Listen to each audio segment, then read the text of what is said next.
LitFire presents TAIJI Demystified, the relationship of TAIJI principles to physics, physiology, psychology, and Tao, by Thomas Lupich, performed by David Drummond.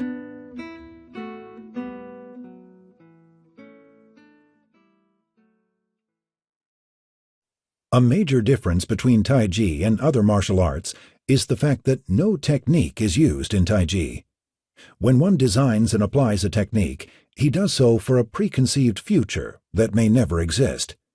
When that is the case, not only will the technique be apt to be ineffective, but it may also work against its user. On the other hand, the TAIJI player, being in the present, does not move unwittingly and blindly into the future, as one would do if he were using technique. Being in the now space, he is able to act instantaneously, intelligently, and prudently with whatever is developing at every instant of time, without any regard for a specific future. Your task as a TAIJI player is to not allow yourself to separate from now. This is not easy to accomplish. An example of this difficulty is when you want to move to a particular position. Your mind tends to imagine you being in that position before you arrive there. This, of course, causes your shun to leave the reality of your present position, thus creating a qi disconnect.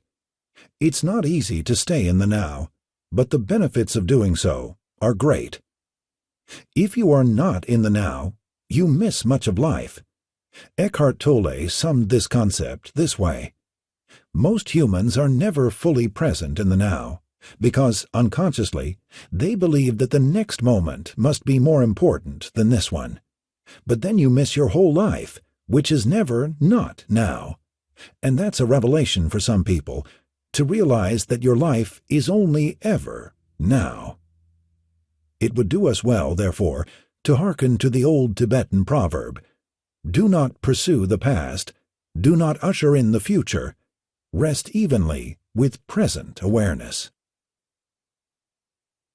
Now flow, true flow, the TAIJI essence.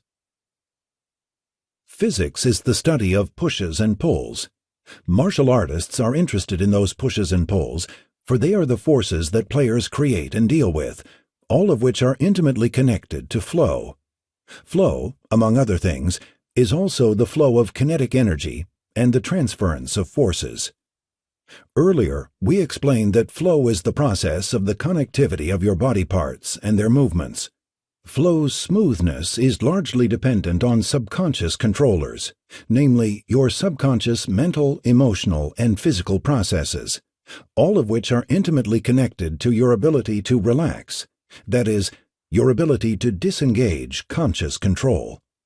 Although we tend to visualize flow as the internal movement of your bodily components that can be sensed, like tissues, muscles, and fluids, that ultimately produce external actions, flow exists even when we appear to be relatively motionless, since there are innumerable activities going on inside of us, like breathing, heart activity, neurological impulses, cellular operations, and most importantly, thinking, since it consciously and subconsciously is continuously affecting our physiology.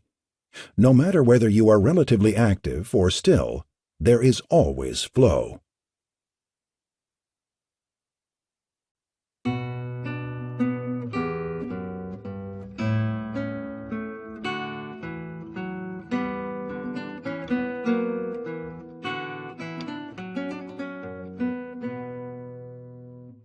This has been TAIJI Demystified, the relationship of TAIJI principles to physics, physiology, psychology, and Tao, by Thomas Lupich, performed by David Drummond.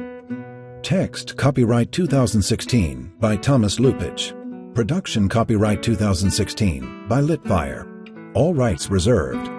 Thank you for listening.